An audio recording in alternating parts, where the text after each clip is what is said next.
Good day, my name is Rachi, and in this video I'm going to show you how to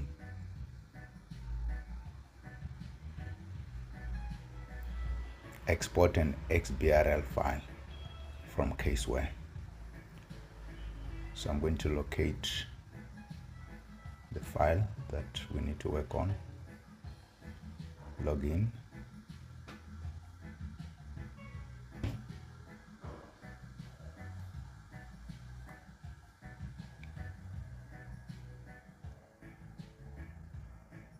if an update is available when you log into the file, you have to run the update.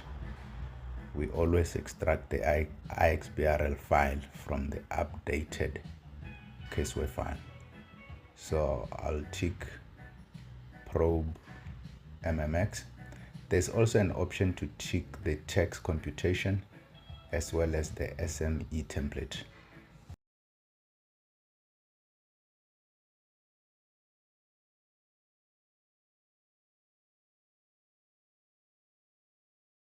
Also acknowledge that we've done a backup if we have.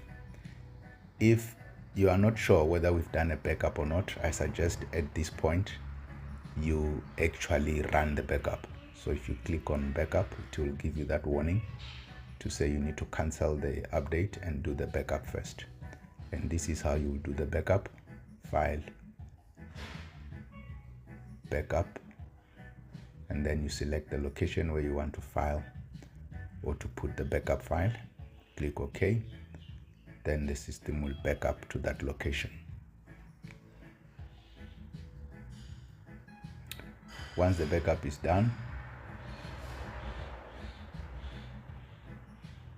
then you open the financial statements to access the iXBRL module. This file is already on the iXBRL module, but if not, you will just click on the black bold iXBRL icon. And export is grayed out, and when I hover over it, it says complete all mandatory fields before running validate and export. So it means I need to update all the mandatory fields before this can be activated. So mandatory fields are found here in the mandatory information tab. So I'm gonna click here, and already it's indicated there, that section, but it's currently hidden. So I'll right click and switch it on so I can see the details. And over there it shows that there are 15 mandatory fields that are incomplete, so they'll all be indicated with a red dot like these ones over here. So all these fields need to be updated first before we can validate and export. So for example, customer code, we need to put the customer code, we need to put the name of the designated director or employee, if the annual financial statements have been audited, select yes, and so forth, or true, as it is over here. Select true. Name of auditor, it's picking up our details already. Select true if the annual financial statement has been internally compiled. If not, select false. So now these ones have not been internally compiled, so we'll select false. Select true if the annual financial statements have been independently reviewed. No, these were audited, so this will be false. And as we update here, and so it does update here to say there are now 12 mandatory fields that are incomplete. So the more we complete, the fewer fields will be indicated there as incomplete. These two details here, we need to complete exactly the same as last year. So I'll leave that blank for now. The last year file will have those details. Email address of the company, exactly the same as last year. Description of nature of financial statements. These are general purpose financial statements. Also, that description there is exactly the same as prior year. Type of assurance is an audit, as already indicated above that the financials were audited. Type of entity, this will not have changed also from the previous year, and this is a domestic private company.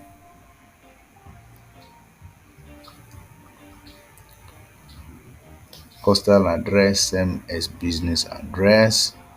Yes, postal address is the same as business address. Professional designation of individual responsible for preparation, supervising or preparation of the financial statements. It's SICAM. Confirm the annual financial report is included. Yes, it's included in the financial statements. Director's report. Yes, director's report is also included. Did I say false? True. Correct. Confirm if financial statements has been approved by the authorized directors. Yes, financials have been approved. Confirm if applicable final reports are included in the financial statements as this is required for the iXBRL. Applicable final reports are included. Yes, all the reports are included there. Only the applicable ones, of course. Okay, and then that is that. Now we're left with just 3 fields, one of which is the email address of the company. I'll get that. And customer code and name of designated employee. So like that. Customer code. These details should be provided to you when you need to prepare the iXBRL file. There's one more field, which is the email address of the company.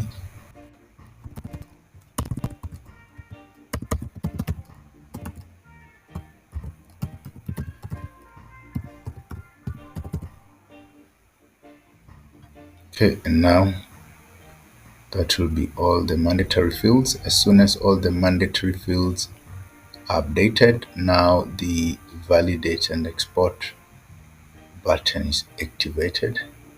So I'll click on it to validate and export.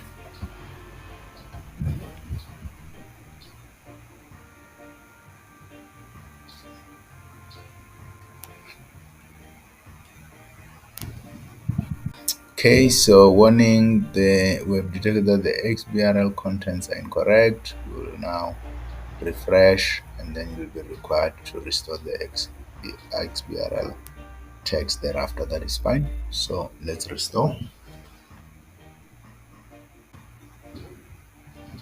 Restore text, yes. Restore text based on Caseware template defaults. Save text now. Defaults. Restore default text.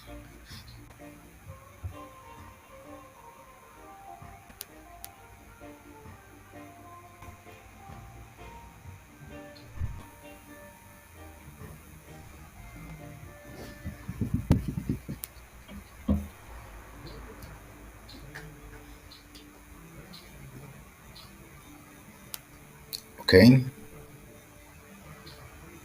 Validate again. Going to validate again.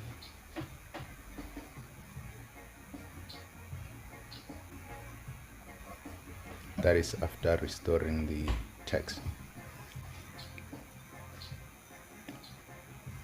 Now here is an error, and when I look at it, this error is not critical. It was critical to be read, meaning that your submission would fail. So this one I'm just going to proceed as it is.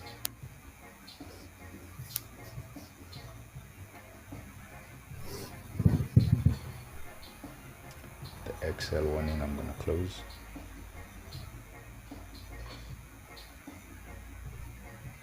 So here it says it can't do an online validation. We're going to do it offline. Okay.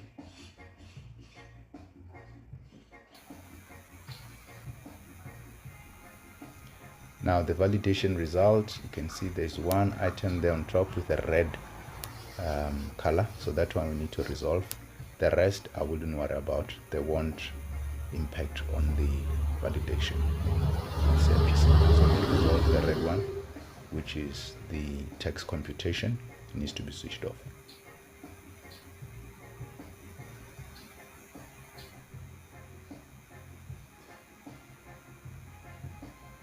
Let's turn off the text computation.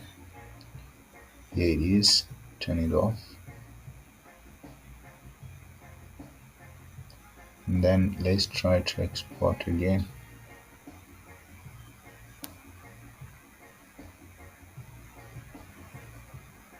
Let's try to export.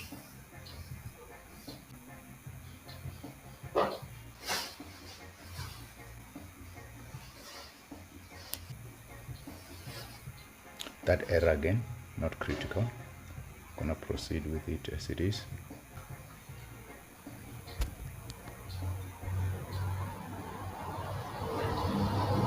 Again, offline validation. It's okay.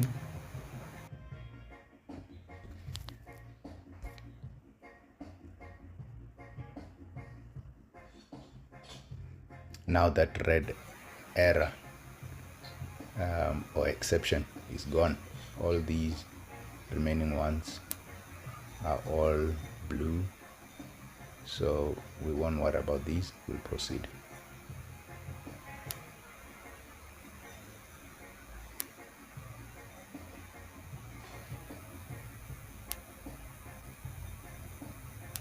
There, successful, been added to the document manager. So we'll go there to locate our iXBRL file,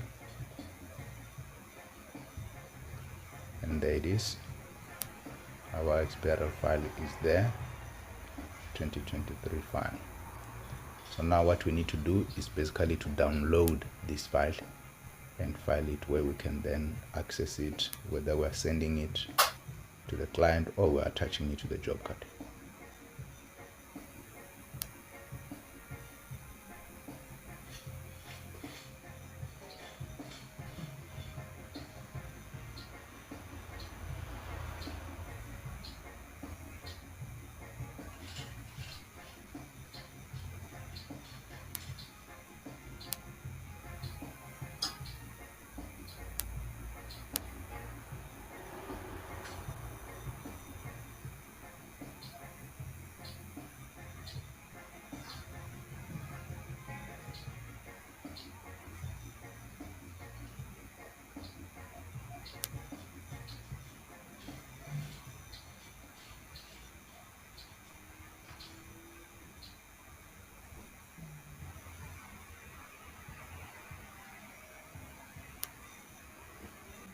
This is the XBRL file. Then I can attach this to the job card or send it via email. We're done. Thank you.